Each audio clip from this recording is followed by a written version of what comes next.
हमदर्द सा कोई। भाग 4। ये समंदर को जो भी देखेगा एक पल के लिए शांत हो जाएगा। कुछ वादियां होते हैं ऐसी कि हमें अपनी ओर खींचते हैं। एक बार अगर किसी को इनका चस्का लग गया, फिर कोई बस मौका ढूंढता है इसमें 2 पल बिताने के लिए। कोमल अपने मंगेतर हर्ष के साथ समय बिताने लगी। राजेश को कामिनी का नया भूत चढ़ गया। अब फिर से बचे सतीश और रवि, अकेले और तन्हा। दोनों जब साथ होते तो ऐसे शांत होते जैसे किसी सुदूर क्षेत्रता वो पर्वतीय शिखर, जहाँ की हवाएं अपने चलने का राग सुनाती हैं और कोई कुछ बोले तो तुरंत ही चारों तरफ गूंज जाए। रवि सतीश का पढ़ाई में मदद किया करता और कभी कभी शाम के समय दोनों समुद्र के किनारे आकर बस यूं ही निहारा करते और आपस में आशा भरी बातें किया करते। और सतीश रवि के सामने बीच बीच में अपनी शायरी बेहतर करने का कोशिश किया करता।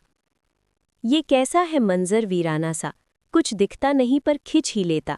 न स्थल है कहीं जहां पांव रखे हम, पर इंसान इसमें भी चलना सीख ही लेता। और रवि इस पर अपना विचार देने का कोशिश किया करता।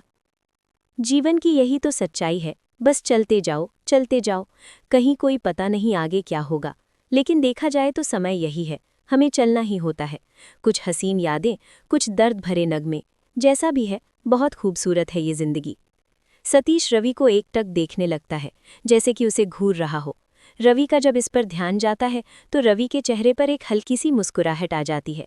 रवि सतीश को दाहिने कंधे पर धीरे से प्यार भर मुक्का मारता है, जैसे कि बाकी दोस्त सभी आपस में करते हैं, और फिर दोनों नॉर्मल होकर समुद्र को देखने लगते हैं। तभी उन्हें अपने पीछे एक बाइक आकर खड़ा होने का रियलाइजेशन होता है। दोनों पीछे मुड़कर देखते हैं तो राजेश कुछ दूरी पर अपना बाइक खड़ा करके सतीश और रवि की ओर बढ़ा चला आ रहा होता है। राजेश आकर दोनों के बीच में बैठने लगता है तो दोनों थोड़ा थोड़ा किनारे हो जाते हैं, जिससे राजेश आसानी से दोनों के बीच बैठ पाए। राजेश बैठने के साथ ही सतीश के कंधे पर अपना माथा रख देता है और उसकी आंखों पर आंसू पूरी तरह डबडबाए होते हैं। रवि ये देखते ही राजेश की आंखों की ओर अपना हाथ जैसे ही बढ़ाता है तो उसकी आंखों से आंसू धीरे धीरे बहने लगते हैं और रवि उन्हें पोंछ देता है। रवि सतीश को देखकर पूछता है, तब सतीश, कोमल भी आने वाली थी? आना तो चाह रही थी, लेकिन कब तक आएगी ये मैं कैसे बोल सकता हूँ? सतीश शांत स्वर में उत्तर देता है। तुमने उसे क्यों बुलाया? राजेश अपने आंसू पोंछते हुए बोला, जो कि लगातार बहते ही जा रहे थे। तब सतीश बताने लगा, जब तुम फ़ोन करके मुझे यहाँ रवि के साथ बुला रहे थे, उस वक्त मैं, रवि और कोमल तीनों कॉन्फ्रेंस के ज़रिए आपस में बात कर रहे थे। उसने सिलेबस का नया टॉपिक के बारे पूछा था। मुझे बताने में डिफ़िकल्टी हो रहा था, इसलिए मैं रवि का मदद ले रहा था। तभी तुम्हारा कॉल आया। जब तुमने बताया कि तुम्हारा फिर से ब्रेकअप हो गया तो उसने भी सुना। तुम्हारे फ़ोन काटने के बाद उसने कहा कि वो भी आएगी, पर पता नहीं क्यों लेट कर रही है। अच्छा, अभी तो हमारा रिजल्ट भी नहीं आया है, फिर अभी से आगे की तैयारी? राजेश फिर से आंसू पूछते हुए पूछता है। रिजल्ट तो आता ही रहेगा, पर उसका वेट करने में हमें अपना कीमती समय नहीं गंवाना चाहिए। किसी धर्मात्मा ने कहा है ना कि कर्म करो फल की इच्छा मत रखो। सतीश राजेश को समझाते हुए बोलता है। तभी बीच में रवि उसे रोकता है।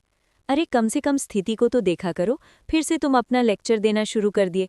सॉरी, गलती हो गया।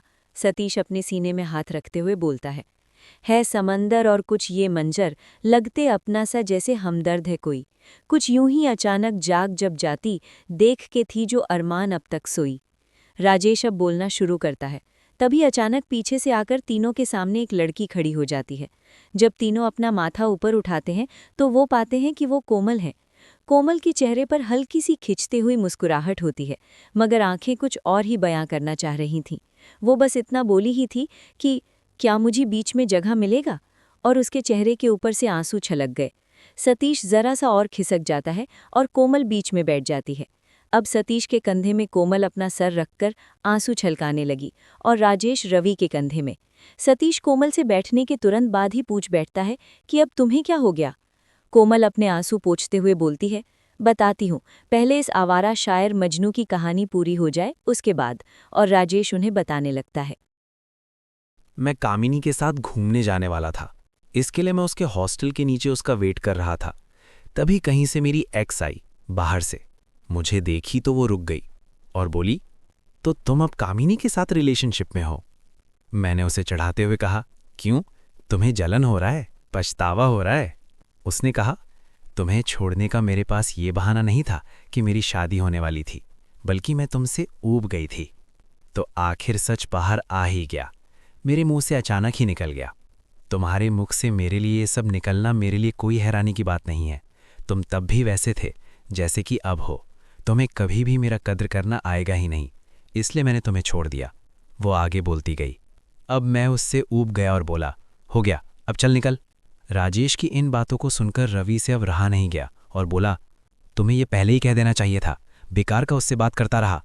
अरे मैं कामिनी का वेट कर रहा था तो वो लेट थी ना, इसलिए इसके साथ टाइम पास कर रहा था, राजेश जवाब दिया।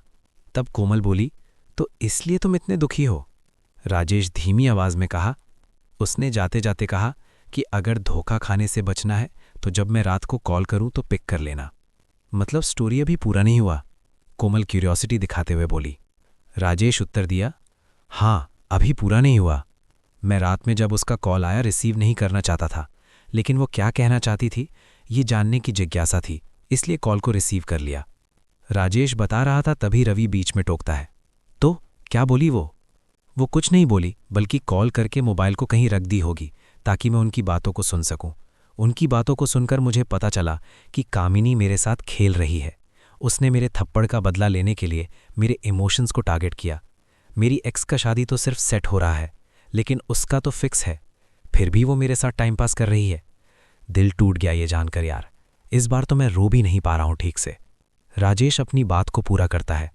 सतीश, जो कि अब तक रेत में अपने दोनों हाथों को पीछे की ओर गाढ़े हुए था, जैसे कि हाथों के सहारे पीछे लधक कर बैठा हुआ, सीधा होता है और बोलते हुए खड़ा होता है कि तो तुम्हारी एक्स को अब भी तुम्हारी फिक्र है? राजेश बोलता है, हाँ यार, गलती हो गया। सतीश राजेश का हाथ पकड़कर बोलता है, एहसास जब हो ही गया है तो चलो चलकर रिश्तों को सुधारते हैं। राजेश सतीश से हाथ छुड़ाते हुए बोलता है, छोड़ना यार, मैं अब इन चीज़ों से निकलना चाहता हूं। इस पर थोड़ा गुस्से में आ जाता है रवि और बोलता है, और कामिनी को ऐसे ही जाने दें? बात किया बाद में उस कमीनी से? मैंने उसके बाद कामिनी का नंबर ब्लॉक लिस्ट में डाल दिया, अब नहीं बात करनी है मुझे उससे कभी। राजेश आराम से आहें भरते हुए बोलता है। सतीश माहौल को ठीक करने का कोशिश करता है। जगमग टिमटिमाते तारों में हमने अपनों को तलाशने की कोशिश थी की। ना लगा हमें अपने पन का एहसास, हुआ बस इतना कि गलती है की। तभी हमें कहीं से एक टूटता हुआ तारा दिखा, हमारे डूबते हुए उम्मीदों को सहारा दिखा। समझ गए हम ये कि ये चाहतों से नहीं मिलते हैं, अपने और उनका प्यार बस किस्मतों से ही मिलते हैं। राजेश सतीश की बात को आगे बढ़ाता है। कोमल सतीश का हाथ खींचकर वापस बैठा देती है और बोलती है कि अब मेरी बारी है। कोमल अपनी बात सुनाना शुरू की। जब मैंने राजेश को अपसेट सुना तो मैं भी मिलने आ रही थी। मैंने आते हुए रास्ते में दो प्रेमी को लड़ते हुए देखा। तो तुम इसलिए उदास हो कोमल? तुम बहुत ही सेंसिटिव हो, रवि बीच में टोकता है। नहीं, मैं उसके लिए उदास नहीं हूं, कोमल उत्तर देती है। तो फिर? राजेश पूछता है। कोमल आगे बताती है, मैंने जब करीब जाकर देखा तो वो लड़का हर्ष था। अनबिलीवेबल, मतलब वो कैसे? अगर उसका किसी और के साथ अफेयर है तो वो शादी? राजेश आश्चर्य करते हुए बोलता है। सतीश को पहले से पता होगा तभी तो ये अभी ऐसे ही कुछ नहीं बोल रहा। इतना बोलने के साथ ही कोमल के आंखों में फिर से दो बूंद भर जाते हैं और उसे वो पूछते हुए सतीश की तरफ देखती है, लेकिन सतीश कुछ भी नहीं बोला। हर्ष ने कहा कि वो उसकी हॉस्टल टाइम की लव है और वो दोनों कभी अलग नहीं होंगे, वो शादी करना चाहते हैं और मैं उसे भूल जाऊं। इतना कहते ही कोमल खुद को रोक नहीं पाती है और रोने लगती है। ये सब देखकर रवि सतीश से पूछता है, तो तुम्हें सच में ये सब पहले से पता था? सतीश समझाने की कोशिश करते हुए बोलता है, कोमल खुश थी यार, और मुझे हर्ष पर भरोसा था कि वो कुछ गलत नहीं करेगा। तब राजेश भड़क जाता है और बोलता है, वो इसके दिल के साथ खेल रहा था, क्या ये गलत नहीं था तुम्हारे लिए? और कौन सी खुशी की तुम परवाह कर रहे थे, उसकी जो महज एक झूठ था और एक ना एक दिन पता चलना ही था? कोमल राजेश के कंधे में हाथ रखते हुए बोलती है, छोड़ जाने देना राजेश, यहाँ तो अपने ही नकाब पहने गैर निकल रहे हैं। गलती तो मेरी ही थी कि इतना किसी पर भरोसा कर रही थी। मुझे ही इतने बड़े बड़े ख्वाब नहीं देखने चाहिए थे। मैं तुम्हारी चंद लम्हों के सुकून दे रही खुशियों को नहीं छीनना चाहता था। सोचा कम से कम कुछ दिन तो दिल खोलकर जियोगी इस जिंदगी को। सतीश कोमल को समझाने का कोशिश करता है, पर कोमल के चेहरे के भाव से असफल महसूस करता है। राजेश विरोधी भाव से बोलता है, ऐसा क्यों होता है कि तुम्हें हमेशा एक्सक्यूज देना होता है सतीश? कोमल अब इन चीज़ों से चिढ़ते हुए बोलती है, चल हटाना इन बातों को राजेश, इन चीज़ों की वजह से हम आपस में लड़ रहे हैं। मुझे लगता है कि हमें अब नई शुरुआत करनी चाहिए, बीती बातों को भूलकर। सतीश कोमल से पूछता है, इस बारे में तुम अपने घरवालों को बताई? कोमल गुस्साते हुए बोलती है, उन्हें मैं बिल्कुल नहीं बताऊंगी। मैं अभी शादी नहीं करना चाह रही थी, फिर भी माँ ने अपनी सहेली से मेरी बात चलाई। वो तो हर्ष का बिहेवियर अच्छा लगा, वरना मैं अभी बिल्कुल नहीं करना चाहती हूँ। रहने दूंगी उनको भी इसी तरह गलतफहमी में। राजेश कोमल को रोकते हुए बोलता है, शांत शांत, तुम बहुत ज़्यादा ही भावुक हो रही हो।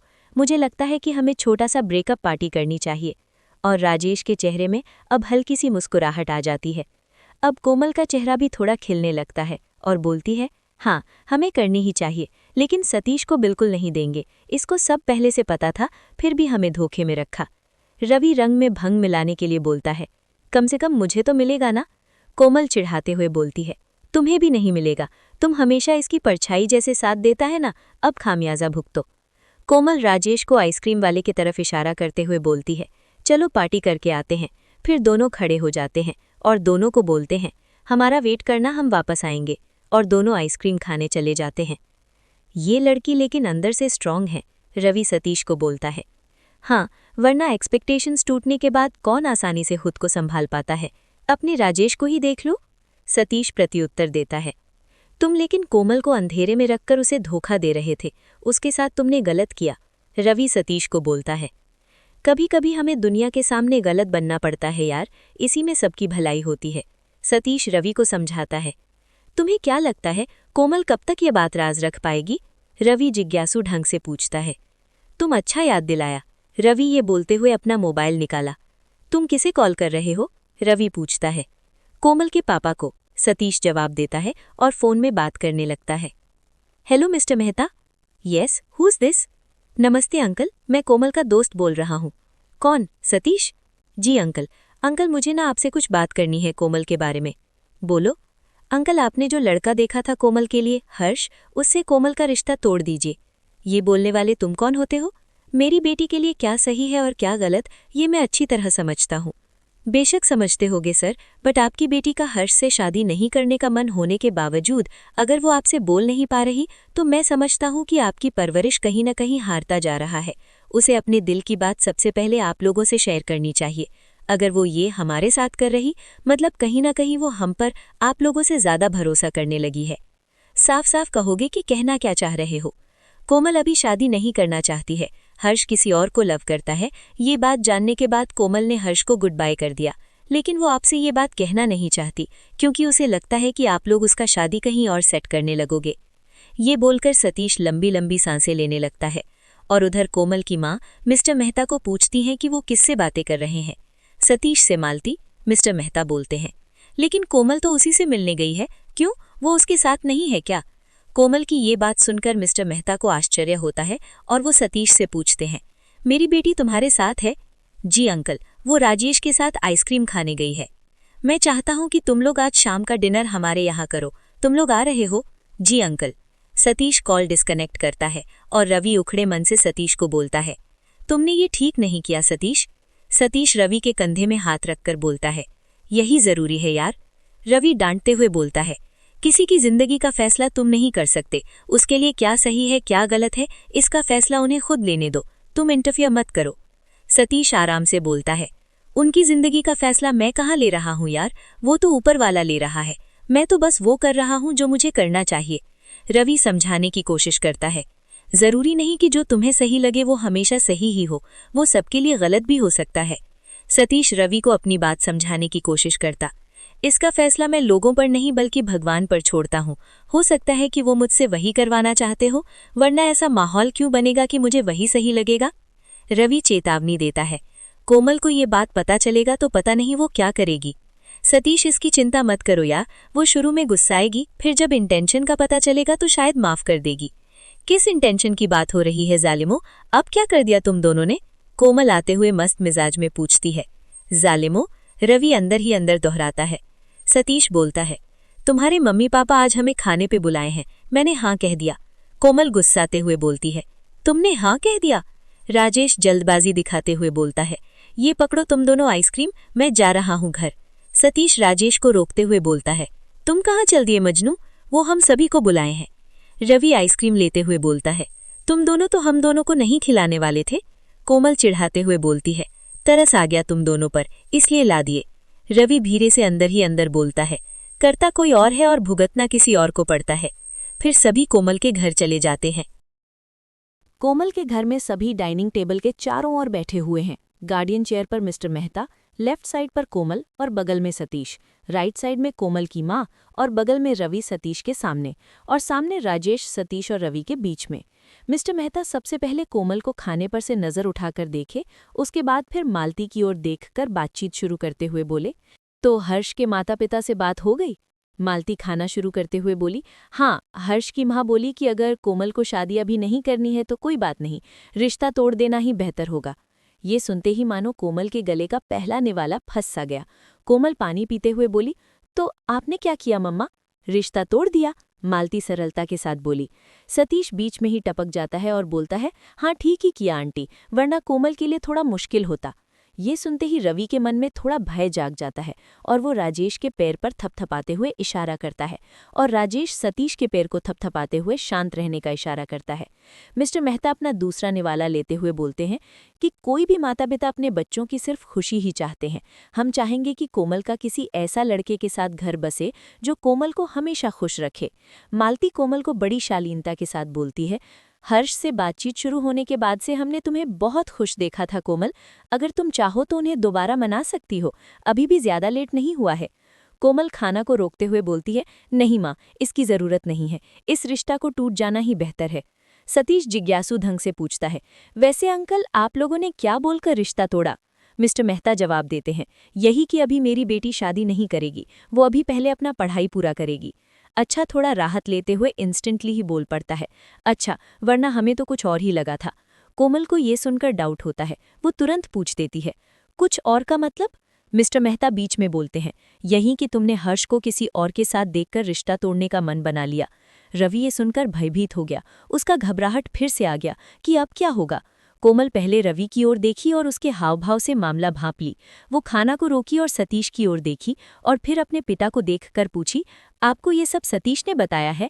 मालती जवाब देती है, तुम्हें तो अब हम पर भरोसा रहा नहीं कि हम तुम्हारा भला ही चाहेंगे, कम से कम इस लड़के को तो फिक्र है तुम्हारी। कोमल खाना को आगे धकेलते हुए बोलती है, तुमने ये अच्छा नहीं किया सतीश, तुमने मेरा भरोसा तोड़ा, और वो खाना को बीच में ही छोड़कर चली जाती है। मिस्टर मेहता रोकने की कोशिश करते हैं, अरे पहले खाना तो पूरा कर लो, पर ये लड़की किसी की सुने तब ना। मिस्टर मेहता कोमल की नादानी को देखकर मुस्कुराते हुए सतीश को देखकर बोले, तुम्हें जाकर उसे मनाना चाहिए। सतीश समझदारी दिखाते हुए बोलता है, नहीं, ये काम आप लोगों को करना चाहिए, उसकी हर सुख दुख में साथ आप लोगों का होना चाहिए, तभी वो आपसे कोई बात नहीं छुपाएगी। ये सुनकर मिस्टर मेहता और मालती दोनों आश्चर्य से सतीश की ओर देखने लगते हैं कि एक छोटा लड़का ऐसी ऐसी बातें कर रहा है। सतीश आगे बोलता है, देखिए, ये अच्छी बात है कि आप अपनी लड़की के लिए किसी ऐसे लड़के का साथ चाहते हैं जो उसे खूब प्यार करे, लेकिन परिवार में सिर्फ पति पत्नी ही नहीं होंगे, बल्कि सास ससुर, देवर, ननंद, जेठ, बाकी सभी होंगे। इसलिए किसी ऐसे को ढूंढिए जो इसके साथ साथ सभी का कद्र करना जानता हो। मिस्टर मेहता अब खुद को रोक नहीं पाते हैं और अब बोलते हैं, तुमने सही कहा, सभी आपस में मिलजुल कर रहेंगे तभी पूरा परिवार खुशहाल रहेगा। इसलिए कोमल के लिए हमें ऐसे जीवन साथी की तलाश करनी चाहिए जो सबका खुशी चाहता हो, जो सबके लिए हो हमदर्द सा, कोई ऐसा शख्स। मालती का ध्यान रवि और राजेश पर पड़ता है, जो कि ये सब देखकर शांत बैठे थे, बिल्कुल हक्के बक्के होकर। उनके मन में एक तरह का डर पनप रहा था कि कहीं सतीश आज उन्हें यहाँ पिटवा न दे। वो बोलती है, अरे तुम लोग ऐसे ही क्यों बैठे हो, खाना खाओ। दोनों एक साथ बोलते हैं, जी आंटी, जरूर जरूर। सतीश खाना खाते हुए मन ही मन सोचता है, काश कि मुझे भी हमदर्द सा कोई कभी कहीं पर मिल जाए। मेरे मन के मुरझाए फूल काश कि फिर से खिल जाएं। मैं किश्ती में बैठा हूं कि दूर जाऊं इस साहिल से, चलूं मैं अब वहां जहां मेरा अब दिल जाए। सभी डिनर करने के बाद कोमल के माता पिता का खाने के लिए धन्यवाद कहकर विदा लेते हैं। जब कोमल के घर के चौखट के बाहर तीनों निकलते हैं, राजेश तेजी से आगे बढ़कर पीछे मुड़ते हुए रवि और सतीश को रोकता है और सतीश से पूछता है, क्या तुम्हें पहले से इसका अंदाजा था कि मेरे साथ ऐसा कुछ होगा? सतीश झूठी मुस्कान दिखाते हुए, जो कि साफ साफ पता चल रहा था, जवाब देता है, किसी के साथ तुम दुश्मनों जैसा कभी सबके सामने बुरा बर्ताव करो और वो तुम्हारे साथ इस तरह हमदर्दी से पेश आए, थोड़ा अटपटा लगता है। ये सुनकर राजेश का मन उतर जाता है और रवि उसको दिलासा देता है। फिर तीनों अपने अपने मंजिल की ओर चल देते हैं। भाग समाप्त। अभी आप अनलून कृष्णा की लिखी कहानी हमदर्द सा कोई भाग 4.0 का ऑडियो बुक सुन रहे थे, जिसे पब्लिश किया गया था 3 मार्च 2018 को। इसके आगे की कहानी को जानने के लिए इसके अगले भाग को पढ़ें या सुनें। इस कहानी को Google AI text to voice model के हेल्प से नरेट करवाया गया है। अनलोन कृष्णा की साहित्यिक रचनाओं को पढ़ने के लिए krishnakunal.blogspot.com पर जाएं और ऑडियो बुक्स को सुनने के लिए उसके YouTube चैनल से जुड़े रहें। कृष्णा के वर्क्स को सपोर्ट करने के लिए उसके पोस्ट को लाइक, कमेंट एंड शेयर ज़रूर करें। धन्यवाद।